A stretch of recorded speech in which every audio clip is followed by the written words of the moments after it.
దేవునికి స్తోత్రం. ఈ వారంలో జరిగే ప్రయాణాలవి, ప్రార్థనా కూడికలవి తప్పనిసరిగా ప్రార్థనలో జ్ఞాపకం చేసుకుంటారని కోరుకుంటున్నాను. యెషయా గ్రంథంలోని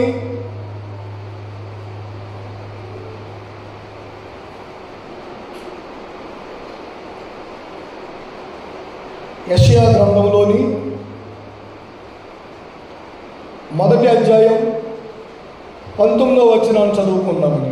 మొదటి అధ్యాయం 19వ వచనం. మీరు సమ్మతించి నా మాటలు వినిన ఎడల మీరు భూమి యొక్క మంచి పదార్థములు అనుభవిస్తారు. ఇది పరిశుద్ధాత్మ దేవుడు ఇది నా ఈ నెలలో మనకు దేవుడు ఇచ్చిన వాగ్దానం. యెషయా ప్రవక్త ద్వారా తన ప్రజలైన వారికి దేవుడు ఇస్తున్న వాగ్దాన సందేశం ఏమిటి అంటే, అయ్యా మీరు సమ్మతించి నా మాటలు వినిన ఎడల ఈ భూమి యొక్క మంచి పదార్థములను మీరు అనుభవిస్తారు అని.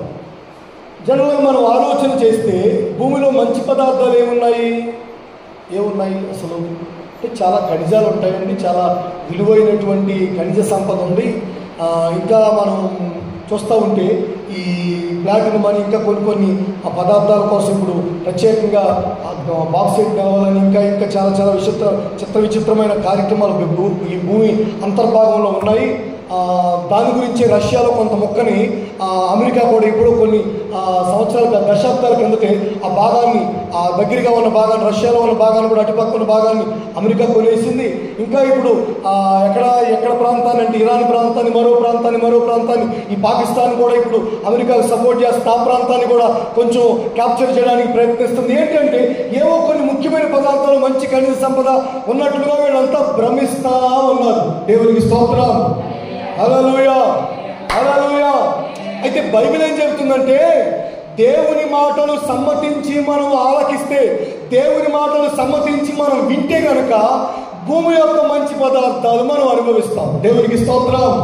భూమిలో చాలా విలువైన సంపద ఉంది. భూమిలో లేదా సముద్ర అంతర్భాగంలో, పర్వతాలలో ఈరోజు దాగి ఉన్నటువంటి విలువైన సంపద లేదా విలువైన పదార్థాలు, విలువైన సంగతులు మనం ఎప్పుడు అనుభవిస్తామంటే, ఆక్రమించుకుంటేనో, ఓ దేశాన్ని జయిస్తేనో, లేదా ఇంకో ప్రాంతాన్ని మనం పరిపాలన చేస్తూనే కాదట. దేవుని మాటలు అంటాడు ఆయన, మీరు సమ్మతించి నా మాట వింటే భూమిలో ఉన్నటువంటి లేదా భూమి యొక్క మంచి పదార్థాలు అనుభవిస్తారు. దేవునికి స్తోత్రం కలుగునుగాక. హల్లెలూయా, హల్లెలూయా. ఒకప్పుడు సద్దాం హుసేన్ గారు పరిపాలించే ప్రాంతంలో ఆయిల్ నిల్వలు చాలా ఉండేవి. అప్పట్లో అమెరికా ఆ ప్రాంతాన్ని క్యాప్చర్ చేయడానికి సంథింగ్ ఏదో చిన్న గొడవలు జరిగాయి. ఆ గొడవలు అలా పెరిగి పెద్దయ్యాయి. ఆ తర్వాత సద్దాం హుసేన్ని ప్రపంచ కోర్టులో నిలబెట్టి ఊరి తీయడం జరిగింది. ఇవన్నీ చూస్తూనే ఉన్నాం. ఎక్కడ పదార్థాలైనా, ఎక్కడ సంపద అయినా, ఎక్కడ విలువైన విషయాలైనా ప్రభు నామం పేరట మనం అనుభవించాలి అంటే యుద్ధాలు చేయక్కర్లేదు, దేశాలు నాశనం చేయక్కర్లేదు, అనేక వందల లక్షల మంది ప్రాణాలని పొట్టలు పెట్టుకోవక్కర్లేదు. కానీ దేవుని మాటలు సమ్మతించి మనం వింటే చాలు భూమి యొక్క మంచి పదార్థాలు అనుభవించగలుగుతాం. నా దేవుని పేరట మీరు ఈ భూమి యొక్క మంచి పదార్థములను అనుభవించుదురుగాక. ఆమేన్, హల్లెలూయా. మంచి పదార్థాలు. ఇప్పుడు చాలామంది మంచి పదార్థాలు చూస్తుంటారు, కళ్ళతో చూస్తుంటారు, కానీ వాళ్ళు అనుభవించరు. లైక్ ఇప్పుడు కొంతమంది గోల్డ్ వేసుకునే అవకాశం ఉంది కానీ వేసుకోవాలి వాళ్ళు. అదో తీర్మానం, అదో ప్రతిష్ట. కొంతమంది చాలా విచిత్రమైన ఆహార పదార్థాలు తినడానికి వాళ్ళకి అన్ని అవకాశాలు అన్ని సోర్స్ ఉంటాయి వాళ్ళు, కానీ వాళ్ళు తినరు. విలువైన వస్త్రాలు వేసుకోవచ్చు కానీ వేసుకోరు. ఇలా చాలామందిని మనం గమనిస్తూ ఉంటే మనవంతుగా మనం సాక్రిఫైస్ చేసేది వేరు. కొంతమంది తినడానికి ఉన్నా కానీ కొన్ని ఆరోగ్య సమస్యలను దృష్టిలో పెట్టుకుని కొన్ని విషయాల జోలికి, కొన్ని ఆహార పదార్థాల జోలికి పొరపాటున పొమ్మంటే పోరండి. దేవునికి స్తోత్రం కలుగును గాక. హల్లెలూయా. ఈ మాంసం తినరు కొంతమంది, ఆ మాంసం తినరు కొంతమంది, చేపలు తినరు కొంతమంది, ఎండు చేపలు తినరు కొంతమంది, ఎండు రొయ్యలు తినరు కొంతమంది.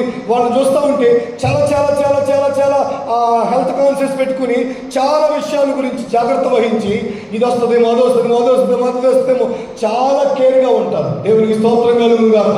నా దేవుడు మీకు మంచి ఆరోగ్యం దయచేయును గాక. హల్లెలూయా. అదే చూస్తూ ఉంటారు కానీ అనుభవించలేని పరిస్థితి, చూస్తూనే ఉంటారు కానీ ధరించిన పరిస్థితి, చూస్తూనే ఉంటారు కానీ ఏమాత్రం ఆ రుచిని కూడా ఎరగని పరిస్థితి. అలాంటి పరిస్థితుల్లో చాలా మంది జీవితాన్ని అట్లా గడిపేస్తుంటే బైబిల్ ఏం చెబుతుందంటే, లేదు లేదు, మీరు సమ్మతించి నా మాట వింటే మంచి పదార్థాలు మీ సొంతం అవుతాయి. ఆమె ఇప్పుడు చూస్తా చూస్తా అనుభవించిన వారు బైబిల్లో ఎవరైనా ఉన్నారా? ఉన్నారండి ఎవరన్నా?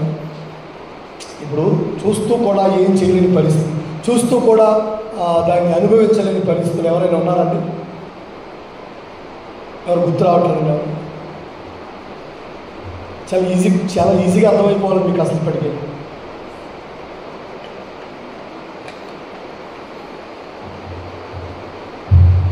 మోషే గారు ఆ ఎత్తైన పర్వతం నుంచి కానాను దేశాన్ని దూరం నుండి చూడగలిగాడు అంతే.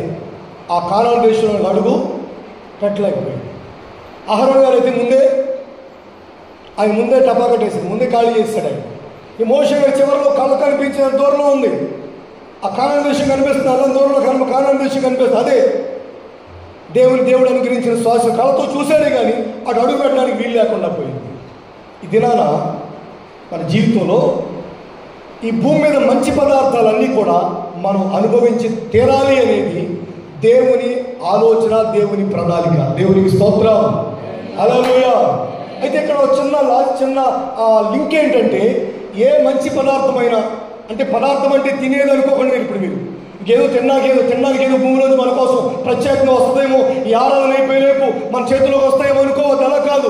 మంచి పదార్థం అంటే మీకు దీవెనకరమైనటువంటి ఒక సంగతిని, ఏదో ఒక దీవెనకరమైన అనుభవం అని, ఈరోజు శ్రేయస్కరమైన ఆశీర్వాదం అని, మీరు పెన్నడు రుచి చూడనటువంటి ఒక ఆత్మ సంబంధమైన కార్యం అని అర్థం.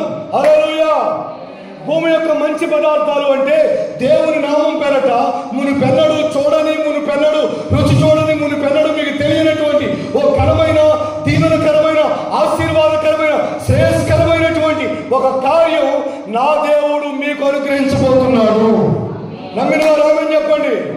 ఆమె ఎప్పుడు ఇస్తాడట అంటే సమ్మతించి ఆయన మాటలు వినినప్పుడు ఆ కార్యాలు జరిగిస్తాడు. ఇక్కడ మనం గమనించాల్సింది ఏంటంటే 2 విషయాలు. ఒకటి సమ్మతించడం. చెప్పండి, సమ్మతించి ఆయన మాట. ఈ 2 వేరు విషయాలు. ఈ 2 వేరు. సమ్మతించడం, తర్వాత మాట వినడం 2 వేరు. 2 ఒకటి కాదు. ఎలా చెప్తుందని మనం సమ్మతించడం అంటే అర్థం ఏంటంటే అసలు అంగీకరించడం. చూసారా, చాలా ఎంత బాగా చెప్పేశారు నాకంటే మీరు. సమ్మతించడం అంటే అంగీకరించడం వేరు, మాట వినడం వేరు. అంగీకరించడం అంటే మాట వినమే కదా పాస్టర్, లేదు. అంగీకరిస్తాం కొన్నిసార్లు. వాళ్ళు చెప్పింది మాకు కన్య అవుతుంది, వాళ్ళు చెప్పిన వారిని మనం అంగీకరిస్తాం. కానీ అలా చేయడానికి మనకి వీలు కాదు, చెయ్యం కొన్నిసార్లు. అది వినడం వేరు, అంగీకరించడం వేరు, వినడం వేరు. ఇప్పుడు గమనిస్తే బైబిల్ ఏం చెప్తుందంటే అంగీకరించాలి, దాన్ని అనుసరించాలి. అంటే వినాలి. కొన్నిసార్లు మనం అనుసరిస్తాం, కానీ ఎలా అనుసరిస్తామంటే ఆ మాట మనకి ఇష్టం లేదు, కానీ కొన్నిసార్లు తప్పదు. ఏం చేయాలా? ఆ మాట ప్రకారం చేయాలి. కొన్నిసార్లు ఆయన చెప్పింది మనకి ఏమాత్రం కూడా రుచించట్లేదు, కానీ సాంప్రదాయం ఏం చెబుతుంది? పెద్దల మాటని గౌరవించమని, భర్త మాటకు విధేయత చూపమని, భార్యని ప్రేమించమని, ఇలా చాలా చాలా చాలా మనకున్నాయి. కానీ కొన్ని రూల్స్ అండ్ రెగ్యులేషన్స్ ఉన్నాయి కదా. కొన్నిసార్లు ఈ రోజున గవర్నమెంట్ ద్వారా ఇంకొకరు ఎలా అయినా సరే మనకు కొన్ని రిస్ట్రిక్షన్స్ ఉన్నాయి కనుక అది మనకి ఇష్టం లేకపోయినా, మనకి ఇబ్బందిగా ఉన్నా, మనకి బాధాకరంగా ఉన్నా వాటిని మనం ఖచ్చితంగా వింటాం. కాకపోతే అంగీకరించాం, వాటితో మనం అంగీకరించాం. బైబిల్ ఏం చెబుతుందంటే దేవుని మాటలు మన ప్రాక్టికల్ లైఫ్ని దేవుని మాటలకు తీసుకొచ్చి మనం ఏం చేయాలంటే దేవుడు ఏదైతే చెప్పాడో అది అంగీకరించాలి. సేమ్ టైం దాన్ని ఏం చేయాలి? వినాలి, లేదా అనుసరించాలి. దేవునికి స్తోత్రం కలుగును గాక. అలా 2 కార్యాలు జరిగినప్పుడే నువ్వు వినాలి. బలవంతంగానే ఇష్టం లేకుండా సరే వెళ్ళాలి కనుక, ఇవ్వాలి కనుక, చెయ్యాలి కనుక, పాడాలి కనుక, ఉపవాసం ఉండాలి కనుక, మోకరించాలి కనుక, తెల్లని వస్త్రాలు వేసుకోవాలి కనుక, ఈ రోజున వందనాలు చెప్పాలి కనుక, ప్రైజ్లు అనాలి కనుక, లేదంటే వాళ్ళు చూసి వీళ్ళు చూసి అని చిన్న నవ్వాలి కనుక, అలా కాకుండా దేవుని మాటల విషయంలో నువ్వు మనసారా పూర్ణ హృదయంతో, పూర్ణ మనసుతో, పూర్ణ ఆత్మతో ఆయన మాటలు, ఆయన చెప్పిన ఆజ్ఞలు, ఆయన చెప్పినటువంటి విధి విధానాలు మనం అంగీకరించి వాటి ప్రకారంగా మన యాత్ర, మన ప్రయాణం సాగించుకున్నట్లయితే భూమి యొక్క మంచి పదార్థాలన్నీ నీ ముందుంటాయి. ఆమేన్. హల్లెలూయా, హల్లెలూయా. నా దేవుడు మీ పక్షముగా ఆ కార్యము జరిగించునుగాక. భూమి యొక్క మంచి పదార్థములు మీకు అనుగ్రహించునుగాక. మీ ప్రక్క వాళ్ళు చెప్పండి అదే మాట.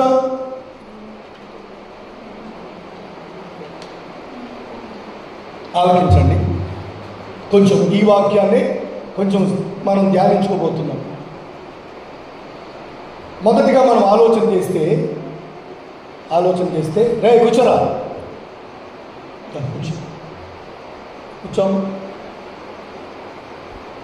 ఓసారి ఓ పాస్టర్ గారిని ఓ నిర్జన ప్రదేశానికి దేవుడు తీసుకెళ్ళాడండి. నిర్జన ప్రదేశం అంటే అర్థమైపోతుందండి నా మాటలోనే. అది మళ్ళీ అది గెలగొట్టపల్లి పక్కన ఉంటుంది, లేదంటే తంపేట ఆపుతూ ఉంటుంది అనుకోకుండా. నిర్జన ప్రదేశం అంటే ఏమాత్రం మనుష్య సంచారం లేని ప్రాంతం. ఒక లోయలో తీసుకెళ్ళి పెట్టాడు.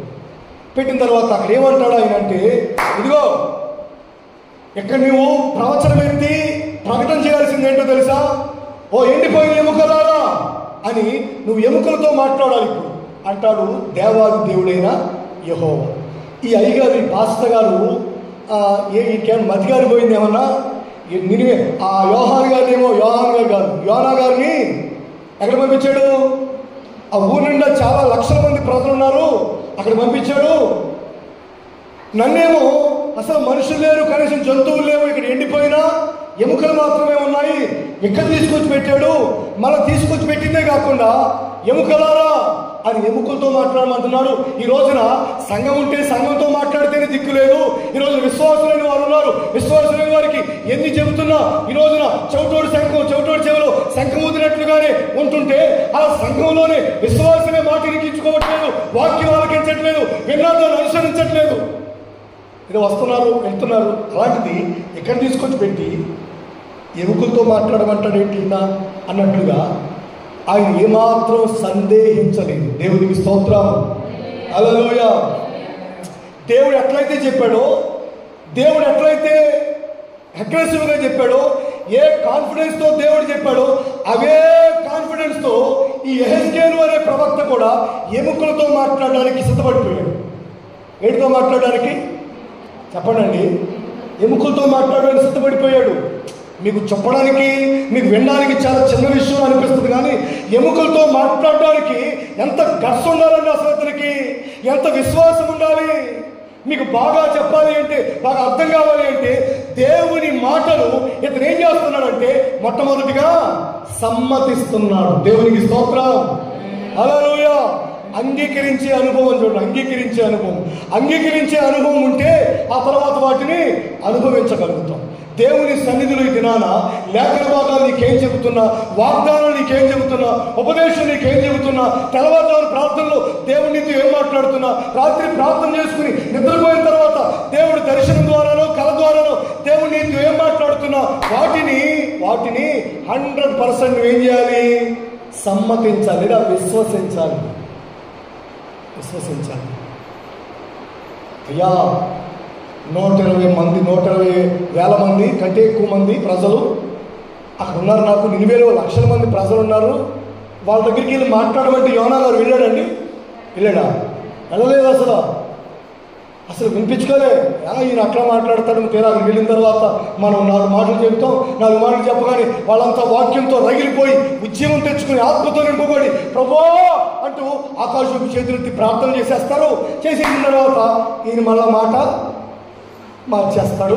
ఎందుకు వచ్చిందిరా బాబు అంత ఈ పంచాయతీ అంతా నాకు అందుకని యోనా గారు నినివే పట్టణానికి వెళ్ళమంటే నినివే పట్టణానికి వెళ్లకుండా మరో ప్రాంతానికి టికెట్ తీసుకుని వెళ్ళిపోతుంటే అప్పుడు కదా సముద్రంలో తుఫాను వేసింది, అప్పుడు కదా వాడలో సరుకులని కింద పడిపోయాయి, అప్పుడు కదా చివరిగా ఈయన కూడా తీసుకొని సముద్రంలో పాడేశారు, అప్పుడు కదా ఒక పెద్ద చేప మింగి తీసుకొచ్చి ఆ నినివే పట్టణం ఒడ్డున విడిచిపెట్టింది. జనంతో మాట్లాడమంటేనే సిద్ధంగా లేరు ప్రవక్తలు. జనంతో మాట్లాడమంటేనే ఆలోచించారు. జనంతో మాట్లాడమంటేనే నేను నోటి మాంద్యం గలవాడను, నేను నెత్తి గలవాడను, నా కళ్ళు సరిగా అనిపించు, నాకు నోట్లో మాటలు సరిగా రావు, నేను సరిగా నడవలేను, నేను సరిగా కూర్చోలేను, నాకు తెలివి లేదు, నాకు జ్ఞానం లేదు, ఎన్ని చెప్పారండి ప్రజలతో మాట్లాడమంటే. అవునా కదా? నిజమే అబద్ధమైనంతా నిజమే కదా బైబిల్ చెప్తుంది. కానీ ఎముకలతో మాట్లాడమంటే యెహెజ్కేలు ప్రవక్త గారు ఒక్క క్షణం కూడా ఆలోచన చెయ్యలేదు. ఆమేన్, హల్లెలూయా. ఇదిగో దేవుని పిల్లలుగా మనం దేవుని వాగ్దానాలను, దేవుని మాటలను, దేవుని ఆజ్ఞలను, దేవుడు చెబుతున్నటువంటి వివిధ రూపాల్లో ఉన్నటువంటి ఆయన మాటలను మనం కైకొనే విషయంలో, అనుసరించే విషయంలో, అంగీకరించే విషయంలో ఇలాంటి స్వభావాన్ని కలిగి ఉండాలి. యెహెజ్కేలు ప్రవక్తకి ఆ దినాన్ని దేవుడు చెబుతున్నాడు, ఎండిపోయిన ఎముకలతో నువ్వు మాట్లాడాలి అంటే, అయ్యా సరే ఏం మాట్లాడమంటారు చెప్పండి అంటే, ఎండిపోయిన ఎముకలారా మీరు బ్రతుకున్నట్లుగా మీలో జీవాత్మను యెహోవా దయచేయబోతున్నాడు అని చెప్పేశాడండి. చెప్పాడా లేదా? చెప్పేశాడండి. చెప్పేశాడండి. ఇప్పుడు ఈ మాట ఏదో నేను ఆలోచించాను, ఈ వాక్యం చదువుతున్నాను. ఈ మాట ఏదో మధ్యలో యెహెజ్కేలు తీసుకొచ్చి ఆ లోయలో పెట్టి మాట్లాడు ఇప్పుడు అని చెప్పకపోతే ఆకాశంలో నుంచి ఆయనే మాట్లాడొచ్చుగా. ఎవరితో? ఎండిపోయిన ఎముకలారా లేవండి అని ఆయన మాట్లాడేచ్చు కదా. ఏది ఆ టైంలో ఒకసారి మాట్లాడాడు కదా, ఆకాశం తెరవబడి ఇదిగో నా ప్రియకుమారుడు ఈయందు నేను ఆనందించున్నాను. ఈయన చెప్పింది చెప్పండి, ఈయన చెప్పింది ఈయన మాట వినండి అని చెప్పాడు కదా ఆయన. పేతురు గారు ఇంకెవరు యాకోబు గారు, యోహాను గారు, ఇంకెవరు ముగ్గురు ప్రముఖమైన వ్యక్తులు, స్తంభాలు లాంటి వ్యక్తులు ఆ రూపాంతర కొండ మీదకి వస్తే యేసు ప్రభుకి పర్ణశాల కట్టేస్తాం, చర్చిలు కట్టేస్తాం, పెద్ద మందిరం కట్టేస్తాం, ఇక్కడే కూర్చుంటే ఇక్కడ స్వస్థ స్థానం పెడదాం ఏ ఆలోచన చేశారు కదా. అరే ఆయన మాట వినండి అని చెప్పాడు కదా. అప్పుడు ఆ మాదిరిగానే ఈ యెహెజ్కేలు తీసుకురాకపోతే ఆయన చెప్పేచ్చు కదా. లేదు లేఖన భాగాల్లో బైబిల్ థియరీ ఎలా ఉంటుందంటే, ఏం చేయాలన్నా దేవుడు మిమ్ములను లేదా మమ్ములను తప్పనిసరిగా వాడుకుంటాడు. ఆమేన్, హల్లెలూయా. మీ ద్వారా మన ద్వారా ఆయన చేపిస్తాడు. ఆయనకు ఆయన చేయడు. ఏ కార్యం చేసినా ఆయనకు ఆయన చేయలేదు. ఇప్పుడు నేనున్నాను అలా ప్రార్థన చేయండి, చివరి ప్రార్థన చేయండి, నేను చేసుకోలేనా? పరిచర్యలో ఈ రోజున వివిధ భాగాలు అనేకులు పాలిభాగస్తులు కావాలి. అన్న మీరు సాక్ష్యాలు చెప్పించండి, అక్క మీరు ప్రార్థన చేయండి, చివరి ప్రార్థన, అమ్మ మీరు పాటలు పాడించండి. ఇలా అన్ని చోట్ల వాళ్ళే చేసుకుంటారు. అంత వాక్యం మాత్రమే చెప్తున్నాను నేను. మిగతా అంతా వాళ్ళే చాలా బాధ్యతగా, చాలా పవిత్రంగా, చాలా బాధ్యతగా ఈ విషయాలు చేసుకుంటూ ఉన్నారు. లేదంటే మనం రోజు ఆదివారం 2 అవ్వకుండా, ఆదివారం మధ్యాహ్నం 2 అవ్వకుండా 3 ఆరాధన ఎలా ముగించేస్తాం? మిగతా కార్యక్రమాలన్నీ వాళ్ళు చూసుకుంటే 1 గంట లేదంటే 45 నిమిషాల పాటు వాక్యం మాత్రమే నేను ప్రయాసపడుతున్నా. మిగతా అంతా వాళ్ళదే, సంఘాలదే కదండి. దేవునికి స్తోత్రం. దేవుడు కూడా ఏ కార్యం చేయాలి అన్నా మిమ్ములను తప్పనిసరిగా, నన్ను ఆయన తప్పనిసరిగా వాడుకుంటాడు. వాడుకుని మన ద్వారా ఆయన కార్యాలు జరిగిస్తాడు. ఇదిగో ఇప్పుడు యెహెజ్కేలుతో దేవుడు చెప్తాడు, లోయలో కూర్చుండి, లోయలోకి వెళ్ళిన తర్వాత ఎండిపోయిన ఎముక కనిపిస్తున్నాయ్యా వాడితో మాట్లాడు అంటే ఏం మాట్లాడలే, పిచ్చోడి మాదిరిగా ఆయన ఏదో చెప్తున్నారు చేసేస్తున్నాడు అంతే. అట్లాంటి సమ్మతమైన మనస్సు మీకు నాకు ఉంటే దేవుని పేరట అద్భుతాలు మన కళ్ళారా చూడగలుగుతాము. ఆమేన్, హల్లెలూయా, హల్లెలూయా. మీకు మరో విషయం చెప్తాను. అదేంటంటే ఇప్పుడు ఈయన మాట్లాడేసిన తర్వాత ఆ ఎముకలు ఈయన మాట్లాడటం ఎంత విచిత్రంగా మాట్లాడాడు అంటే, నిజంగా నమ్మేసి ఆ దేవుడు అన్నాడు కనుక ఏదో కార్యం జరిగిపోతుంది, దేవుడు చెప్పాడు కనుక ఏదో ఇక్కడ జరగబోతుంది, దేవుడు చెప్పాడు కనుక సంథింగ్ ఏదో ఉంది ఇప్పుడు అని అలాంటి సమ్మతమైన మనసుతో చెప్పేశాడు కనుక వెంటనే ఎముకల్లో ఒక ఎముకల్లో ఏముంటుందటండి, ఒకలాంటి దడ మొదలైందంటండి, కదలిక మొదలై ఆ ఎముకలన్నీ ఒకదానితో ఒకటి హత్తుకుని ఒకదానిలో ఒకటి జాయింట్ అయిపోతుంటే, ఆ తర్వాత లోపల అవయవాలు ఏర్పడుతుంటే, పైన కండరాలు, మజిల్స్ ఇవన్నీ నర్వస్ సిస్టమ్ అంతా కూడా ఫామ్ అయిపోతుంటే, అలా చూస్తుండగానే ఆ లోయలో మహాసైన్యం ఒకటి ఇప్పుడు యెహెజ్కేలు గారికి కళ్ళ ముందు మహాసైన్యం ఒకటి కనిపిస్తుంది. ఆమేన్, హల్లెలూయా. ఇక దేవుని ప్రజలారా, పెద్దలారా, మీకు బాగా గుర్తుండిపోవాలని ఒక పదాన్ని వాడుతున్నాను. ఏంటంటే మనం దేవుని సన్నిధిలో ఆయన ఏం చెప్పినా, ఆయన మాటలు ఏం చెప్తున్నా ఏమాత్రం కూడా మన పాసిబిలిటీస్ మనం ఆలోచన చేసుకుని మన పాసిబిలిటీస్ అన్ని బైబిల్ దగ్గర తీసుకొచ్చి వాటిని లింక్ చేసుకుని, అమ్మో ఇది కాదులే, అమ్మో ఇది జరగదులే అని మనకున్నటువంటి పాసిబిలిటీస్ని బట్టి బైబిల్ వాక్యాన్ని మనం సమ్మతించగా, దేవుడు చెప్పాడు కనుక, దేవుడు తెలియజేశాడు కనుక, దేవుడు నమ్మదగిన వాడు కనుక ఆ ఇచ్చిన మాట నెరవేరుస్తాడని ఓ సమ్మతమైన మనసు ఆయన మాటల విషయంలో నీకుంటే శూన్యంలో కూడా ఆయన సైన్యాన్ని కలిగిస్తాడు. హల్లెలూయా, హల్లెలూయా. ఎక్కడెక్కడ శూన్యంలో కూడా మహాసైన్యాన్ని సృష్టిస్తాడు ఆయన. ఎప్పుడు అంటే మనకే మనసు ఉండాలి, సమ్మత కలిగిన మనసు. ఆయన ఏం చెప్పినా సరే నమ్మే మనసు ఉండాలి, ఆయన ఏం చెప్పినా సరే అంగీకరించే మనసు ఉండాలి, ఆయన ఏం చెప్పినా సరే వాటిని ఓకే నిజమే అనుకునేటువంటి మనసు మనకుంటే శూన్యంలో కూడా మహాసైన్యాన్ని చూడగలుగుతాము. ఇక దేవుని ప్రజలారా, పెద్దలారా, ఆ దినాన ఆ లోయలో సంఘం లేదు, ఆ లోయలో విశ్వాసం లేదు, ఆ లోయలో ఆరాధన లేదు, ఆ లోయలో ఉపవాస ప్రార్థన లేవు, ఆ లోయలో పరిచయం చేసేవాళ్ళు లేరు, ఆ లోయలో ఒట్టి ఎముకలు మాత్రమే ఉన్నాయి. అవి కూడా నిష్ప్రయోజనమైనవి, అవి కూడా ఎండిపోయినవి, అవి కూడా ఎందుకు పనికిరానివి. కనీసం జంతువులు కూడా వాటిని ముట్టుకోవాలి, అందులో ఏమీ లేదు.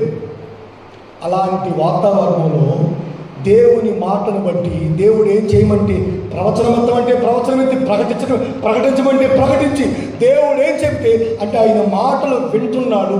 వింటున్నప్పుడు ఏమవుతాయంటే అక్షరాల ఆయన శూన్యంలో కూడా సైన్యాన్ని సృష్టిస్తాడు. దేవునికి స్తోత్రం కలుగును గాక. హల్లెలూయా. ఇప్పుడు నీ జీవితంలో ఏదైతే లేదు, ఎక్కడైతే శూన్యంగా కనిపిస్తుందో, ఏ విషయం ఈరోజు నీ కళ్ళ ముందు నీకు శూన్యంగా కనిపిస్తుందో, ఏ విషయంలో నీ జీవితంలో నిష్ప్రయోజనమైన పరిస్థితులు ఎదుర్కొంటున్నావో, నా దేవుని పేరట ఆయన మాటలు నువ్వు తూచా తప్పకుండా ఆలకించి అంగీకరించి ఆయన మాటలు అనుసరిస్తే నా దేవుడు నీ జీవితంలో నిష్ప్రయోజనమైన వాతావరణాన్ని, నిష్ప్రయోజనమైనటువంటి ఆ విషయాలన్నింటినీ కూడా ప్రయోజనకరంగా మార్చబోతున్నాడు. ఆమేన్, హల్లెలూయా. ఎక్కడ శూన్యం ఏర్పడిపోయింది, ఎక్కడ ఏమీ లేకుండా నా జీవితంలో ఉండిపోయింది అని బాధపడుతున్నావో ఆ శూన్యములోనే ఆయన సృష్టి ప్రారంభించబడును గాక. ఆమేన్, హల్లెలూయా. మీకు మరో సందర్భాన్ని కూడా గుర్తు చేస్తాను. మీరు గుర్తు చేస్తుండగా దాని గురించి వివరించుకుందాం. మీరు ఏదైనా గుర్తు చేస్తే ఇప్పుడు ఇలాంటి సందర్భం ఏదైనా బైబిల్లో మీరు గుర్తు చేసినా దాని గురించి మాట్లాడుకుందాం. లేదా నన్ను చెప్పమని ఇంకో విషయం చెప్తాను. చెప్పండి, ముందు మీరు చెప్పండి.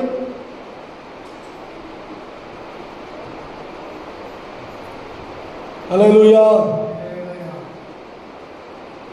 చెప్పండి అంటే ఏదైనా ఒక సందర్భాన్ని గుర్తు చేయండి. ఇలాంటిది దేవుని మాటలు నమ్మి దేవుని మాట చొప్పున ఒక సందర్భాన్ని గుర్తు చేస్తారా? హల్లెలూయా. ఇలా చాలా సందర్భాలు ఉన్నాయి, అన్నీ చెప్పుకోవడం కాదు, సమయం సరిపోతే ఒకటి గుర్తు చేయండి చూద్దాం. సరే నేను చెప్తానండి. యేసుక్రీస్తు వారు ఓసారి ప్రజలు వస్తూ ఉంటే వారికి వాక్యం బోధిస్తూ ఉన్నాడు. బోధిస్తున్నప్పుడు కొంచెం ఆ జనం మీద పడుతూ కొంచెం ఇబ్బంది పడుతున్నాడు ఆయన.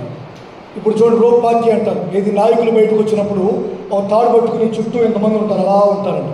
ఆ రోప్ దాటి ఎవరైనా బయటకు వస్తే వాడిని మెడబడి బయట తోసేస్తారు. ఏం జాలి కనికరం ఏముండదండి. ఉంటే కుదరదు, అక్కడ నడవదు, వాతావరణం మెదక్కేస్తారు వచ్చేసి. అందుకని ఆ రోప్ పార్టీలు ఉంటాయి. ఇప్పుడు కొంతమంది పర్మిషన్లు పెట్టుకుంటున్నారు, ఆ రోప్ పార్టీ చాలా కార్యక్రమాలు జరుగుతున్నాయి. కానీ బయట అండి ఇప్పుడు యేసు ప్రభు వారు కూడా అట్లా జనంలోకి వెళ్ళినప్పుడు ఆయన మీద పడిపోతున్నారు, చాలా ఇబ్బంది అవుతుంది ఆయన. అందుకని ఏం చేశాడంటే ఆయన దగ్గర సముద్రం ఉంటే సముద్రంలో దోణిలో కూర్చుని ఆ దోణి కొంచెం లోపల నడిపించమని ఆ దోణిలో నుండి ఆయన ప్రజలకు వాక్యం బోధించడం ప్రారంభించారు. దేవునికి స్తోత్రం, హల్లెలూయా. అలా ప్రారంభిస్తే ఎక్కువ తాగట్లేదు అనుకోండి, ఇలా తాగుతున్నట్టు పేరు తాగుతుంది. ఎక్కువ తాగితే ఒకసారి పెయిన్ వచ్చేస్తుంది. అందుకని కొంచెం తాగుతుంది, గొంతు కడుక్కోవడం. కానీ అదేం ఆలోచన చేయండి. దేవుని స్తోత్రం కలుగును. హల్లెలూయా. నా దేవుడు భూమి యొక్క మంచి పదార్థములు మీకు అనుగ్రహించునుగాక. నిష్ప్రయోజనమైనటువంటి పరిస్థితుల్లో, శూన్యములో నా దేవుడు మీ పక్షముగా కార్యం జరిగించునుగాక. ఆమేన్. కూర్చుని వాక్యం చెప్పాడు చాలాసేపు. చెప్పిన తర్వాత వాక్యం చెప్పడం అయిపోయింది. ఈ లోపుగా పేతురు గారితో యేసు ప్రభు అన్నారు, ఆ పేతురు కొంచెం దోణి లోతుకి నడిపించు అని చెప్పారు. పేతురు గారు అక్కడి వరకు ఏం ఆలోచన చేయకుండానే ఆ పేతురు గారు దోణి లోపల నడిపించడం జరిగింది. ఆ తర్వాత యేసు ప్రభు చెప్పిన మరొక మాట ఏమిటంటే, ఇప్పుడు చేపలు పడడానికి మీరు వలలు వేయండి అన్నాడు. ఆ వెంటనే పేతురు గారు, ఆయన చాలా ఎక్స్పీరియన్స్డ్ పర్సన్ కదండి, ఆ ఫిషర్ మ్యాన్ కదండి, జాలరి కదండి, అందుకని ఆయన తెలుసు ఏమని, చేపలు పట్టపగలు దొరకవని. ఇది మామూలుగా ఒక్కో చేప అది పట్టేది కాదండి నేను చెప్పేది. వాళ్ళు రాత్రి వెళ్ళిపోతారు. రాత్రి పట్టే చేపలు వేరు, పగలు దొరికే చేపలు వేరు. పగలు టన్నుల కొద్ది పగలు తీసుకురారు. కొన్ని ప్రాంతాల్లో బాగా ఆలోచిస్తే ఇప్పుడు సముద్రంలో వల వేసేవాళ్ళు కేజీ చేపల కోసం 2 కేజీల చేపల కోసం వల వేస్తారండి. లేదు, టన్నుల కొద్ది 1000 టన్నులు ఆ చేపలు తీసుకొస్తారు. ఒకసారి పోయారంటే పెద్ద షిప్ ఉంటుంది, దాన్ని ఎండ వేసుకొచ్చేస్తారు. మీకు సముద్రంలో వేసే వాళ్ళు ఎంత ఉంటుంది అనుకుంటున్నారు? బహుశా ఇప్పుడు మన చర్చి అంతా కవర్ చేస్తారు అనుకుంటున్నారా? కాదండి. ఇది చంద్రపూడి కదా, ఇప్పుడు ఇక్కడ ఒక అంచు ఉంటే ధర్మాజిగుడిలో మరొక అంచు ఉంటుంది. అక్కడి నుంచి ఇలా లాగుతారనమాట. లాగి ఇప్పుడు ఏ పోలవరంలో లేదంటే ఏ మరలపాలెం అంతవరకు లాక్కొస్తారు. ఇలా ఇదంతా ఈ ఏరియా అంతటిని కవర్ చేస్తారు. ఏరియా అంతటి సుమారు ఒక 40-50 కిలోమీటర్ల ఆ రేంజ్లో అంత కవర్ చేసుకొస్తారు. పెద్ద వల వేస్తారండి. ఆ వల వేసి లాక్కొచ్చేస్తారు. రెండు ఒక ఒడ్డుకు లాక్కొచ్చేస్తారు. అప్పుడే చాలా చేపలు వస్తాయి. ఆ షిప్ అంతా నిండిపోయి చేపలు వచ్చేస్తుంటాయి. హల్లెలూయా. ఇప్పుడు పేతురు గారికి బాగా తెలుసు ఈ చేపలు రాత్రిపూటే దొరుకుతాయని. రాత్రంతా ప్రయాసపడ్డారని, ఏమాత్రం చేపలు దొరకలేదని. ఇప్పుడు బయటకు వచ్చేసిన తర్వాత పేతురు గారికి యేసు ప్రభు చెబుతుంటే యేసు ప్రభు మాట ఇప్పుడు పేతురు గారు ఏం చేశాడు? తీసేశాడా? లేదే, అయ్యా రాత్రంతా ప్రయాసపడ్డాం కానీ ఏమీ దొరకలేదు, అయినను నీ మాట చొప్పున వలలు వేస్తాం. అంటే వాళ్ళ బాగా అనుభవం ఏంటంటే, ఎక్స్పీరియన్స్ ఏంటంటే, పగలు దొరకవు చేపలు. పగలు ఎక్కడ లోతులోకి వెళ్ళిపోతాయి, నీటి లోపలికి వెళ్ళిపోతాయి. రాత్రి పూటే బయటకు వస్తుంటే కనుక రాత్రి పడుతుంటాం. మనకు ఎలాగ తెలిసింది ఈ విషయం? ఏమి తెలియదు అనుకుంటా. అయినా ఇవన్నీ కాదు, ఆయన చెప్పాడు కనుక వేద్దాం వల అని పేతురు గారు సమ్మతించి వల వేశాడు. నిజంగా చెప్పాలంటే పేతురు గారు ధోరణులు ఖాళీ ధోరణులా నిండుగా ఉన్నాయా? ఖాళీ ధోరణులు ఏమీ లేవు, ఖాళీ ధోరణులు. ఇప్పుడు ఖాళీ ధోరణుల విషయంలో దేవుని కార్యం ఎలా ఉంది అంటే కనుక, ఆ మాట విన్న తర్వాత, యేసు ప్రభు చెప్పిన తర్వాత, నేను ఎక్స్పీరియన్స్ పర్సన్ కదా, నేను ఫిషర్ మ్యాన్ కదా, నాకు తెలీదా, ఈయనకి తెలియదేమో, ఏదో చెప్తున్నాడు, ఏదో అనవసరంగా కూర్చున్నాడు కనుక ఏదో చెప్పకపోతే బాగోదనుకుని చెప్తున్నాడు ఏంటో, మనం సాయం చేసే కనుక మనకు కావాలని ఏదో చెప్తున్నాడేమో అనుకోకుండా యథార్థమైన మనసుతో యేసుక్రీస్తు వారు చెప్పారు కనుక, మీరు చెప్పారు కనుక మీ నోటి మాట చొప్పున, అట్లా అడగేమన్నా మీ నోటి మాట చొప్పున వలలు వేస్తాం అంటే యేసు ప్రభు వారు చెప్పాడు కనుక వలలు వేయడానికి సిద్ధపడిపోయాడు. దేవునికి స్తోత్రం. దినాలు మనం ఎలా ఉండాలి అంటే, నిజానికి ప్రాక్టికల్గా మనకి ఏం జరుగుతుందో, ఏం జరగబోతుందో, అక్కడ ఏం దొరుకుతాయో, అక్కడ ఏం లభిస్తాయో, అక్కడ వాతావరణం ఏంటో, అక్కడ ఉన్నటువంటి పరిస్థితులు ఏంటో మనకు బాగా తెలుసు. అయినప్పటికీ ప్రాక్టికల్గా మనకున్నటువంటి అవగాహన ప్రక్కన పెట్టి యేసుక్రీస్తు వారు చెప్పారు కనుక, దేవుడు చెప్పాడు కనుక సమ్మతించి మనం అడుగు వేస్తే, హల్లెలూయా, మనం సమ్మతించి అడుగు వేస్తే ఖాళీ ధోరణులు కూడా నిండిపోయి మునిగిపోయేటట్లుగా, ధోరణులు మునిగిపోయేటట్లుగా, వలలు పిగిలిపోయేటట్లుగా విస్తారమైన ఆశీర్వాదం దేవుడు అనుగ్రహించాడు. హల్లెలూయా.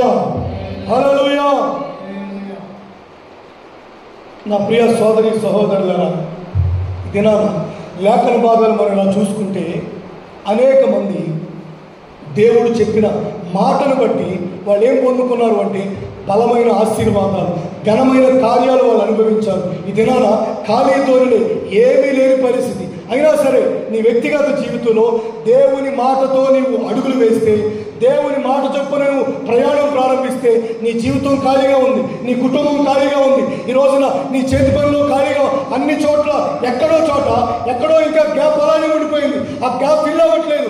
అలాంటి కార్యం నా దేవుడు నీ జీవితంలో జరిగించునుగాక. ఆమేన్. నీ ఖాళీ ధోరణులను ఆయన విస్తారమైన దీవెనతో నింపాలి అంటే, విస్తారమైన దీవెనతో నింపబడాలి అంటే అక్షరాల బైబిల్ చెబుతున్నప్పుడు ఆ మాటలు సమ్మతించడమే కాదు, అనుసరించగలగాలి. ఏంటి పాస్టర్ గారు ఈ మాటలు ఏంటి అంటే, జనరల్గా మనం చాలా విషయాలు చెప్పుకుంటాం.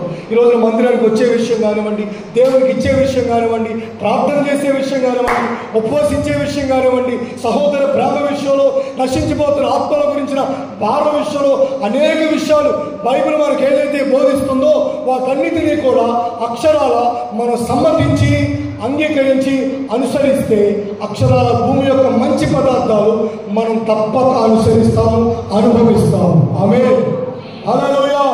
నా దేవుడు మీ వ్యక్తిగత జీవితాల్లో భూమి యొక్క మంచి పదార్థాలను మీ కుటుంబాలకు, మీ సంతానానికి దేవుడు అనుగ్రహించునుగాక. ఆమేన్.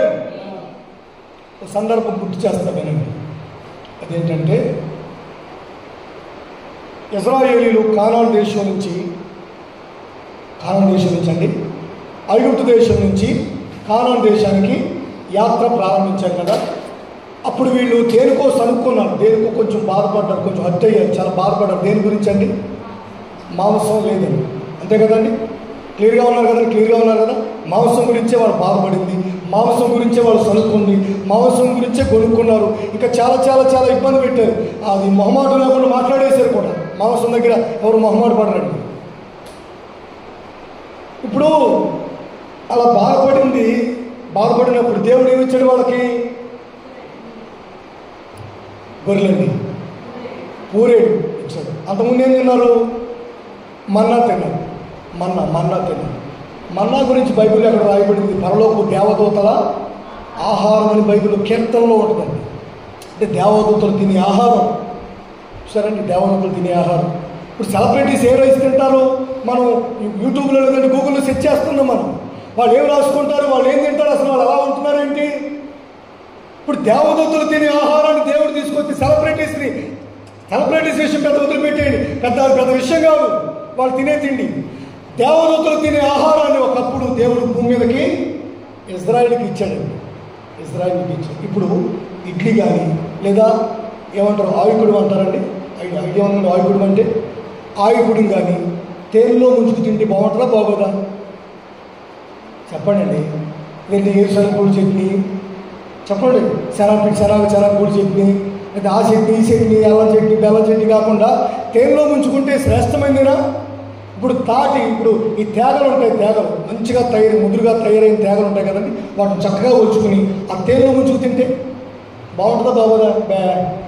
బాగోదండి. బాగుంటుంది. ఎందుకు బాగో?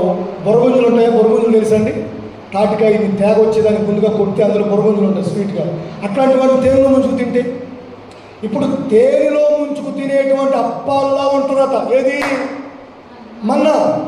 నిర్గమాకాండంలో మీరు 31 వచ్చిన అనుకుంటాను. నిర్గమాకాండంలో అది అక్కడ 16 వచ్చాయి. అక్కడ రాయబడి చూడండి, తేనెలో ముంచుకు తినే అప్పం మాదిరిగా. అంటే తేనెలో ముంచుకుని ఇడ్లీ తింటే, తేనెలో ముంచిన ఆయుకుడు తింటే, తేనెలో ముంచిన చపాతి తింటే, తేనెలో ముంచిన ఇంకేమైనా తింటే ఎంత మధురంగా, అట్లాంటి ఆహారం దేవుడు ఇచ్చాడు వీళ్ళకి. అలాంటి ఆహారం ఇచ్చాడు దేవుడు వీళ్ళకి. ప్లస్ ఇంకేమిచ్చాడు? కీరకాయలు చెప్పండి, దోసకాయలు, ఉల్లిగడ్డలు ఇవ్వలేదా? ఉల్లిగడ్డలు, కొత్తిమీర, కరివేపాకు ఇవ్వలేదు, అన్నీ ఇచ్చాడండి. మీరు ఇది ఆలోచిస్తున్నారండి, వాళ్ళకంటే మీరు ఎక్కువగా ఆలోచిస్తున్నట్టుగా ఉన్నారు. దేవునికి స్తోత్రం. హల్లెలూయా. అన్నీ ఇచ్చాడు, కాకపోతే మాంసం మాత్రమే ఇవ్వలేదు. దేవునికి మనకేం కావాలో ఏమి ఇవ్వాలో దేవుడు తెలుసా అంటే తెలుసు. ఎలా చెప్పమంటారా? వీళ్ళు ఇప్పుడు ఆఫ్రికా ఖండం ఎండింగ్, ఆఫ్రికా ఖండం నుంచి, అది ఐగుప్తు దేశం కదండి, ఐగుప్తు దేశం నుంచి అలా వచ్చి ఆసియా ఖండంలో అడుగు పెడతారు. ఆసియా ఖండంలోంచి ఈ గల్ఫ్ దేశాలన్నీ తిరుక్కుంటూ యమను, ఈ దుబాయ్ ఇవన్నీ అంటాం కానీ, ఇరాన్ లేదంటే ఇరాక్ ఇవన్నిటి మీద తిరుక్కుంటా అక్కడికి వెళ్ళారు. ఎక్కడికి? కానాన్ దేశానికి వెళ్ళారు, ఇజ్రాయిల్.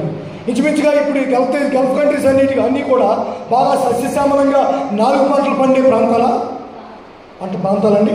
కనీసం నీటి చుక్క కూడా దొరకదు వాళ్ళకి. ఇప్పుడు ఆయిల్ తప్ప నీళ్ళు లేవు వాళ్ళకి, ఆయిల్ తప్ప. ఇప్పుడు ఏదో అండర్ గ్రౌండ్ లైన్ కూడా ఏదో వేస్తున్నారు మన దేశం నుంచి, వాళ్ళకి వాటర్ ఇవ్వడానికి, వాళ్ళు ఆయిల్ ఇవ్వడానికి. ఈ మధ్య ఈ గొడవలు జరిగినప్పుడు ఆయిల్ బ్యాలెన్స్ రావడానికి, ఆ ముడి చమురు రావడానికి ఇబ్బంది అవుతుందని సముద్ర మార్గంలో ఏదో ప్లాన్ చేస్తున్నారని కూడా ఈ మధ్య వార్తలు వచ్చినాయి కదండి. ఇప్పుడు వాళ్ళకి ఆ ప్రాంతం ఎలాంటిదంటే సీను అరణ్యం, సేనా అరణ్యం, లేదంటే మోరియా పర్వతం, ఇవన్నీ అంటాం కదా. అవన్నీ అరణ్యం అరణ్యం అరణ్యం అడవి అని ఉంటుంది. కానీ అక్కడ చెట్టు కానీ ఏ మొక్క కానీ ఏం కనిపించవండి.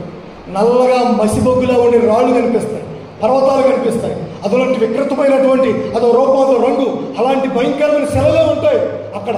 ఏ మాత్రం చెట్టు కానీ నిలువ నీడ కానీ చొక్క నీరు కానీ లభించని ప్రాంతం. మరి ఇప్పుడు అక్కడ మాంసాలు తింటారండి? తింటే ఆగలుగుతామా అసలు? మనం ఎప్పుడన్నా నోరు చచ్చిపోయినట్టుంటే ఒక ఊరగాయ ముక్క వేసుకుంటేనే దానికి ఆలోచించి మంత్రి సత్యనారాయణ గారు ఏం చెప్పారు, లేదా వీరమాచినారాయణ ఏం చెప్పాడు అన్ని ఆలోచించి ఆ ముక్క తింటున్నాం ఇప్పుడు. అలాంటప్పుడు ఆ ప్రాంతంలో డ్రై ఏరియాలో మాంసాలు, బిర్యానీలు, దమ్ బిర్యానీలు ఇవన్నీ తింటే ఆగుద్దా? వాళ్ళు తింటానే ఉన్నారు అటులోపుగా కొంతమంది. చెప్పండి అండి, కొంతమంది ఏం చేశారు? వాంచ్ చేసుకున్నారు. బైబిల్లో ఉంది కదండి, వాళ్ళ బుక్కుల్లో నుంచి నోళ్ళలో నుంచి మరలా తిన్నది బయటకు వచ్చేసిందట. అంటే డైజెస్ట్ అవ్వట్లేదు. డైజెషన్ అవ్వదు అక్కడ, ఆ తిండి అవ్వదు అక్కడ. దేవునికి ఏమి ఇవ్వాలో మనకు బాగా తెలుసు. దేవునికి స్తోత్రం. అందుకనే వాటర్ కంటెంట్ ఉండే కీరకాయలు, దోసకాయలు, అవి ఇవి అవన్నీ, ఈ టమాటాలు, ఉల్లిగడ్డలు ఎందుకు ఇచ్చారు? వాటర్ కంటెంట్ ఎక్కువ ఉంటుంది కనుక కొంచెం ఫ్రీగా వాళ్ళు తినగలుగుతారు. మంచి ఆరోగ్యానికి మంచిదని దేవుడు ఆ ఫుడ్ ఇస్తే, లేదా అసలు మాకు చిచ్చి ఇదే ఫుడ్ అని దాన్ని తిరస్కరిస్తే, దేవుడు ఒక్కసారి అనుమతిస్తే ఆరోగ్యం చెడిపోయింది అందరికీ. దేవునికి స్తోత్రం. హల్లెలూయా. భూమి యొక్క మంచి పదార్థాలు మనం తినాలి అంటే సమ్మతించి ఆయన మాటలు ఆలకించి అంగీకరించాలి. దేవునికి స్తోత్రం. మరొక మాట కూడా గుర్తు చేసి ముగించేస్తాను. అదేంటంటే, యేసుక్రీస్తు వారు పెళ్ళికి వెళ్ళారు. ఏ పెళ్ళది? ఇంక పెళ్ళని చెప్పిన తర్వాత కానాని అనకుండా మీరు గేహాలు అంటారా? కానానే అంటారు. యేసు ప్రభు వారు పెళ్ళికి వెళ్ళారు. వెళ్ళిన తర్వాత పెళ్ళిలో యేసు ప్రభు వారి కంటే ముందు ఎవరు వెళ్ళారు అనుకుంటున్నారు? మరి అమ్మగారు వెళ్ళారు. కొంతమంది ముందు ఉంటారండి అట్లాంటి వాటికి. ప్రార్థన అంటే లేట్గా వస్తారు, సభలు అంటే లేట్గా వస్తారు, ఆరాధన అంటే లేట్గా వస్తారు. కానీ పెళ్ళి లేదా ఇలాంటి కార్యక్రమాలు ఏమన్నా అనుకోండి ముందే వెళ్ళి కూర్చుంటాం. తప్పేం కాదు. ఆ ముందే వెళ్ళేసరికి ఈలోపు అక్కడ ద్రాక్షరసం అయిపోయింది. ఇక అందరూ అటు ఇటు చూస్తున్నారు, ద్రాక్షరసం లేదు. అది బంధువులు ఇంకా వస్తున్నప్పుడు ఈలోపుగా ఈ మరియమ్మ గారు ఎక్కడ లేని హంగామా చేసేస్తున్నారు. హడావుడు ఏంటి అయిపోయిందా? అప్పుడే అని యేసు ప్రభు దగ్గరికి వెళ్ళి హడావుడిగా, బాబు నీ ఇంకా తెలీదా ద్రాక్షరసం అయిపోయింది అని అనవసరంగా హడావుడి చేసేస్తుంది. ఈ హడావుడి ఎవరికి ఉండాలి? పెళ్ళోళ్ళకి ఉండాలా?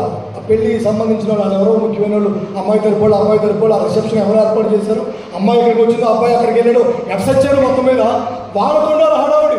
వాళ్ళు ప్రశాంతంగా ద్రాక్షరసం తాగుతూ ఉన్నారంటే ఇవి ఎక్కడ లేని హడావుడి చేసేస్తారు. హడావుడి చేసేసి యేసు ప్రభు ఏదో చేయాలి. ఇప్పుడు అయ్యా ద్రాక్షరసం అయిపోయింది. యేసు ప్రభు ఏమైనా ద్రాక్షరసం సప్లై చేసి కంపెనీ ఏమైనా పెట్టాడా ఆయన చెప్పడానికి? ప్రత్యేకంగా ఇప్పుడు ఆయన ఏం చేయాలి? ఇప్పుడు ఆయన ఈయన ఆలోచన చూడండి. అంటే ఈ మరియమ్మ గారి ఆలోచన ఏంటంటే, ఆయన తెలిస్తే ఏదో ఒకటి ఆయన చేయక మానవుడు ఏదో ఒకటి చేస్తాడు. ఈ వివాహ కార్యక్రమంలో ద్రాక్షరసం అయిపోవడం అనేది ఆ రోజుల్లో పెద్ద అవమానం. విందు కార్యక్రమంలో అవమానం. ఐస్ క్రీమ్ లేవా? ఐస్ క్రీమ్ తింటే ఎంత లోవ్ అవుతారు అన్నట్టుగా, అప్పటికప్పుడు మొహం తెల్లబడుతున్నట్లుగా, ఐస్ క్రీమ్ కలర్లో వచ్చేస్తామన్నట్టుగా ఫీల్ అయిపోతాం. ఐస్ క్రీమ్ అయిపోయిందంటేనే ద్రాక్షరసం అయిపోవడం ఆ రోజుల్లో అవమానం కనుక ఆమె కొంచెం హడావుడి చేసి యేసు ప్రభు దగ్గరికి వెళ్ళి యేసు ప్రభుకి ఏదో చెప్పాలని, ఆయన్ని కన్విన్స్ చేయాలని, ద్రాక్షరసం తయారయ్యేటట్లుగా, ఆయన ఏదైనా చేసేటట్లుగా మొత్తం చాలా ప్రయాసపడిందే. కానీ యేసు ప్రభు ఏం చెప్పాడంటే చెప్పండి, ఏం చెప్పాడండి? అమ్మా నా గొడవ నీకు, నా విషయం నీకు చెప్పండి, నాతో నీకేమి పని అంటే నా గొడవ ఎందుకు నీకు అసలు, నీకేం పోయే కాలం రోగం నీకేమన్నా అన్నట్లుగా కొంచెం సీరియస్గా, నాతో నీకేం పని, నా సమయం ఇంకా రాలేదు అని యేసు ప్రభు కొంచెం ఇమాజిన్ చేసుకోండి. మామూలుగా బైబిల్ చదువుతున్నట్టు కాదు, అక్కడ వాతావరణాన్ని కొంచెం సీరియస్గా తీసుకుని ఆయన ఎట్లా అగ్రెసివ్గా చెప్పుకుంటాడో ఒకసారి ఆలోచన చేసుకుంటే, నాతో నీకేం పని, నా సమయం ఇంకా రాలేదు అంటే అవతలకు వెళ్ళని అర్థం, కామ్గా వెళ్ళిపోని అర్థం. యేసు ప్రభు అట్లా చెప్పేసిన తర్వాత ఈ పెద్ద ఆవిడ హట్ అవుద్దా హట్ అవుదా చెప్పండి. అవును, హట్ అవుతారు హట్ అవ్వడం మీరు అవుతారు కదా, అవునా? అవుతారు ఖచ్చితంగా. నాకు తెలుసు కదండి. హట్ అవుతారు, చిన్న విషయాలు కూడా హట్ అయిపోతారు. యేసు ప్రభు అంతటి వాడు ఆ మాట అనేసరికి ఈ పెద్దవిడ కొంచెం బాధపడాలి, హట్ అవ్వాలి. ఏమో నాకెందుకులే ఎలా పడండి అని పక్కెళ్ళిపోయి మూల కూర్చోవాలి. అవునా కదా? ఇప్పుడు అలాగే చేస్తారు కదా. మనం ఏమన్నా పెత్తనాలు ఎక్కువ చేస్తాం. ఏంటమ్మా అస్తమానం నువ్వేందుకు చెప్పాలి, మేము చెప్తాను కదా, నీకెందుకైనా నేను చూసుకుంటాను కదా అన్నవనుకో ఎట్టబడి సావండి అని చెప్పి పక్కన కూర్చుంటారు. సంఘంలో మనవడు ఆ పెద్ద ఆవిడ ఎందుకు చెప్తున్నాను ఈ విషయం అంటే మీరు ఆశ్చర్యపోయే చక్కటి విషయం ఉంటుంది అక్కడ. అదేంటంటే యేసు ప్రభు అంత సీరియస్గా అగ్రెసివ్గా ఆయన మాట చెప్పేసరికి ఈమె నోరు మూసుకుని ఇలా మూల కూర్చుని, లేదంటే అడుగు పడుకుంటే ఓ తూములో అడుగు పడుకుంటే జబ్బున ద్రాక్షరసం వేసుకుని ఆ మూల పోయి తాగుతా ఏడ్చుకుంటా కూర్చోవాల. కానీ ఆమె పోతూ ఏం చెప్పింది తెలుసండి? పరిచారకులు పిలిచింది. దేవునికి స్తోత్రం, హల్లెలూయా. పరిచారకులు పిలిచి, అయ్యా ఆయనకి ఏం చెప్పినా సరే మీరు అది చేయండి. చదువుతారు ఆ వాక్య భాగాన్ని. యోహాను సువార్త 2వ అధ్యాయం బాగుంటుంది చూడండి. మాట చదవండి ఒకసారి.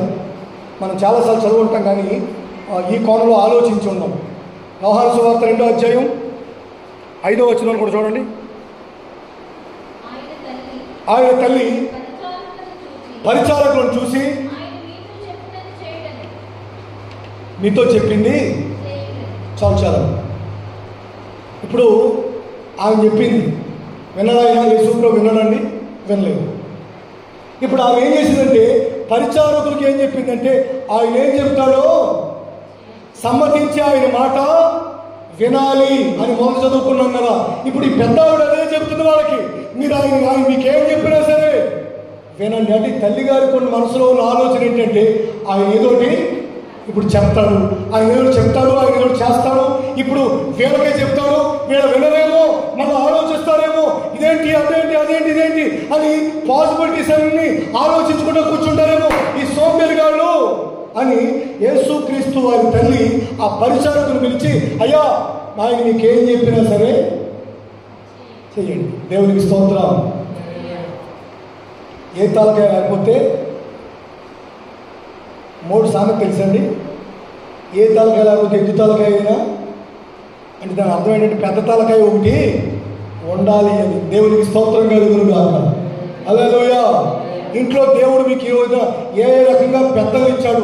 అత్తగారు ఉన్నా, మామగారు ఉన్నా, తల్లి ఉన్నా, తండ్రి ఉన్నా, ప్రభు నామం పేరట మీ వ్యక్తిగత జీవితాల్లో పెద్దలు మీకు ఎంత ఆశీర్వాదకరమో, పెద్దలు మీకు ఎంత దీవెనో బైబిల్ చెబుతుంది. పెద్దలట కిరీటం అట. చెప్పండి ఏంటండి? కిరీటం. ఎక్కడ పెట్టుకుంటారు? బ్యాగ్లో పెడతారా? ఫ్రిడ్జ్లో పెడతారా? మరి అక్కడ ఫ్రిడ్జ్ పైన పెడతారా? లేదు. ఎక్కడ పెట్టుకుంటే గౌరవం? వాళ్ళ నెత్తిని పెట్టుకుని చూసుకోవాలి. దేవునికి స్తోత్రం, హల్లెలూయా. ప్రభు నామం పేరిట వాళ్ళు చాదస్తం వాళ్ళకి పెరిగిపోయిన వయసును బట్టి వాళ్ళు విసిగిస్తున్నా, వయసును బట్టి వాళ్ళ దగ్గర ఎలాంటి స్మెల్ వస్తున్నా, వయసును బట్టి ఆరోగ్యాన్ని బట్టి వాళ్ళ వ్యక్తిగతంగా ఎలాంటి అపరిశుభ్రమైన వాతావరణాన్ని మనం ఉన్న చోట క్రియేట్ చేస్తున్నా సరే పెద్దలు కిరీటమే. ఆ పెద్దలు ఎక్కడ పెట్టుకోవాలి? నెత్తిని పెట్టుకు చూసుకుంటే ఎంత ఆశీర్వాదమో తెలుసా? యేసు ప్రభు చెప్తే వినాలనుకుంటున్నారు ఇప్పుడు పరిచారకులు. యేసు ప్రభు చెప్తే వినగాదు. పెద్ద ఆవిడ లైన్ క్లియర్ చేసింది. దేవునికి స్తోత్రం. పెద్దలుంటే అంత ఆశీర్వాదం అండి. వాళ్ళు ఒక మాట చెప్తే చాలు.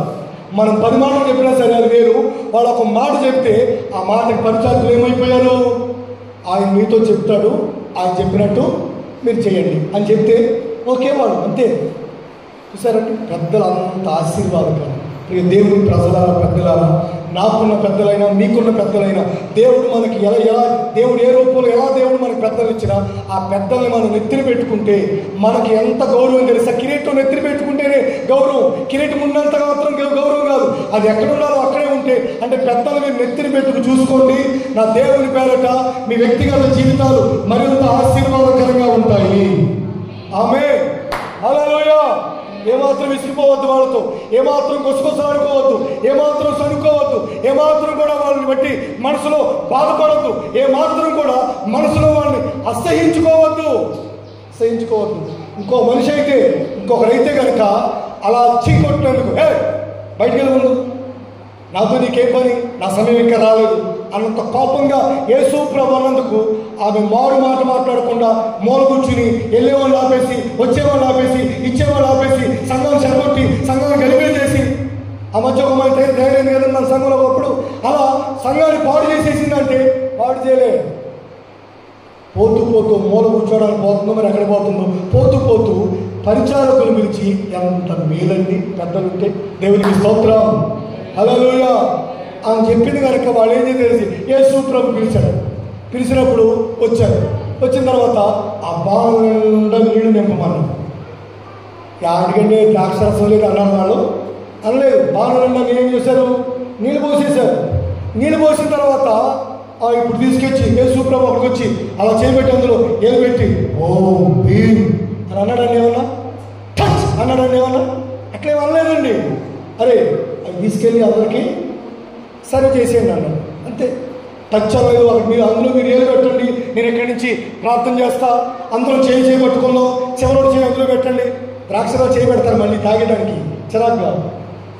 అంటే యేసు ప్రభు ఇట్లాంటివి ఏం చేయలేదండి అసలు. ఇప్పుడు ఎంత డీసెంట్గా ఉందో, తీసుకురామని నీళ్ళు పోసారు, తీసుకెళ్ళి ఆ నీళ్ళే సర్వ్ చేసేవాడు, అంతే. సర్వ్ చేసేవాడు తీసుకెళ్ళి పోసేస్తుంటే తాగేవాళ్ళు వండర్ అయిపోయారు. అరే ఏమిరా, మొదట ఎవరైనా మంచి ద్రాక్ష రసం పోసి ఆ తర్వాత చెప్పు రసం పోస్తారు, మీరేంటి మొదటేమో చెప్పు రసం పోసి ఇప్పుడేమో మధురమైన ద్రాక్ష రసాన్ని అందిస్తున్నారు అన్నారా లేదా? అన్నారు. సమ్మతించి మనం ఆయన మాట ఆలకిస్తే ఎలాంటి పరిస్థితుల్లో ఉన్నా సరే ఆ జీవితం, ఆ కుటుంబం, ఆ పరిస్థితులన్నీ కూడా మధురంగా మార్చబడతాయి. ఆమేన్, హల్లెలూయా.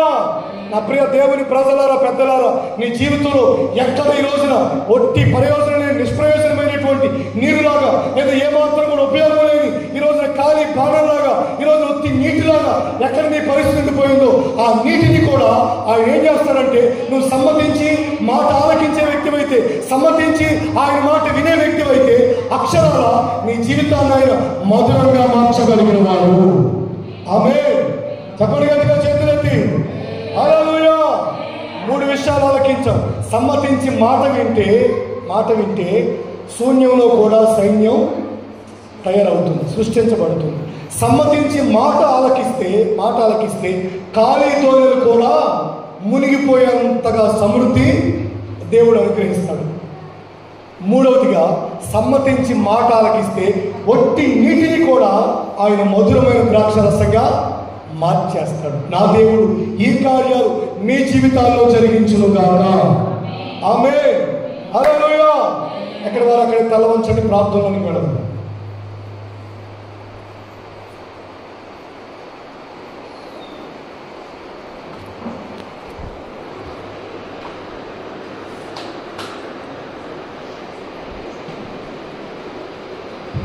లేఖన భాగాలు చాలా స్పష్టంగా చెబుతున్నాయి. మనం సమ్మతించి ఆయన మాట ఆలకిస్తే దేవుడు ఒంటి నీటిని కూడా ద్రాక్షరసం, మధురమైన ద్రాక్షరసం మార్చేస్తుంది.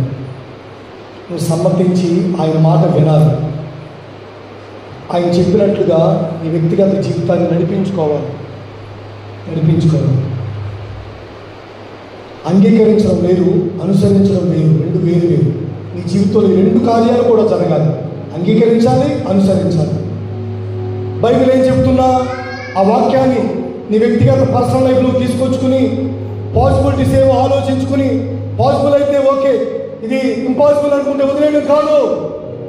ప్రతి విషయం కూడా మందిరానికి వచ్చే విషయమా, దేవునికి ఇచ్చే విషయమా, ప్రార్థన చేసే విషయమా, ఉపవాస విషయమా, సంఘ క్షేమం కొరకు పాటుపడి పరిచర్యలో పరిగెత్తే విషయమా, నశించిపోతున్న ఆత్మల కొరకు ఒక దర్శనం కలిగి సేవకులతో పాటుగా సేవా పరిచర్యలో రాజుల యాజక సమూహంగా నీవు కూడా పారిపోవచ్చునుగా కొనసాగడం విషయమా, అన్ని విషయాల్లో కూడా నీవు దేవుని మాట సమ్మతించి ఆ మాట విని అనుసరించాలి.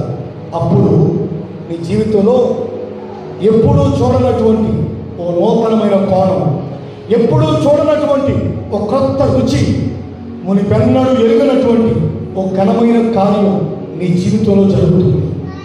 నిష్ప్రయోజనమైన ఎముకలను, ఎండిపోయిన పరిస్థితిని, ఏమాత్రం కూడా నీటి వనరు లేని ఆ లోయలో ఎండిపోయిన ఎముకలకు దేవుడు జీవాన్ని ఇచ్చినట్లుగా ఎక్కడ నీ జీవితం, ఎక్కడ నీ కుటుంబం, ఎక్కడ నీ కాపురం, ఎక్కడ నీ పరిస్థితులు జీవం లేకుండా ఎండిపోయినట్లుగా నిస్సారంగా ఉండిపోయాయో అవన్నిటినీ కూడా నీవు ఒక తీర్మానానికి వస్తే, ఆయన మాట సమ్మతించి ఆయన మాట వినడానికి నీకు ఒక దర్శనం ఇప్పుడే కలిగితే, ఓ తీర్మానం కలిగితే, అక్షరాల దేవుడు నీ జీవితంలో ఎండిపోయిన పరిస్థితులను కూడా జీవంగా మార్చగలిగిన వాడు, నిష్ప్రయోజనమైన ఎముకలను కూడా ఆయన జీవాత్మతో నింపగలిగిన వాడు, శూన్యములో మహా సైన్యాన్ని సృష్టించగలడు.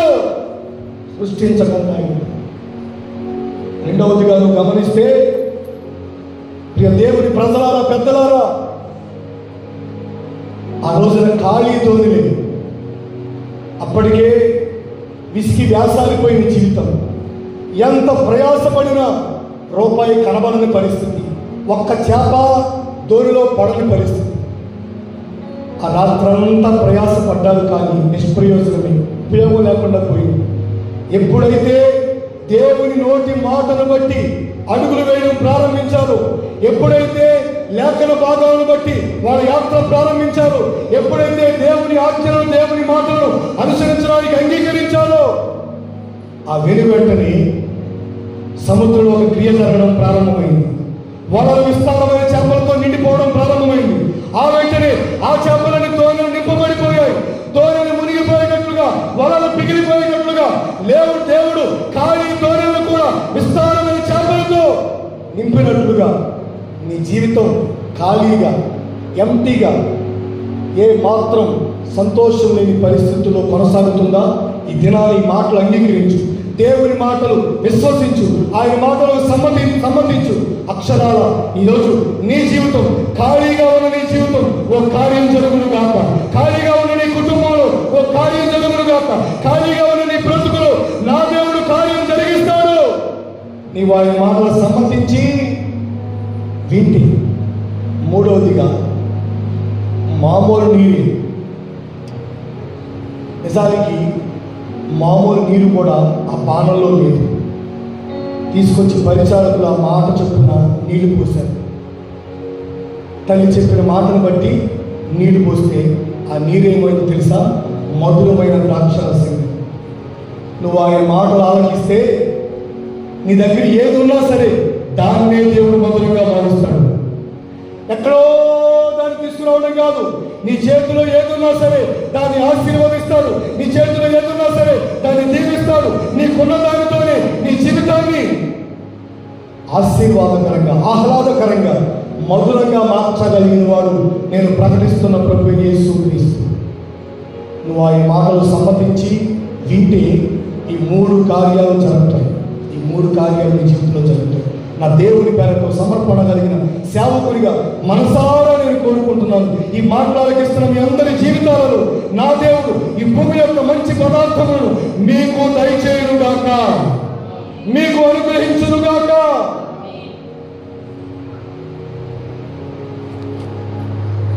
ప్రభు ఇంతవరకు ఈ ఆరాధన పారమితి నడిపించారు. ఈ ప్రాముఖ్యమైన, ఈ ప్రత్యేకమైన శుభవేళలో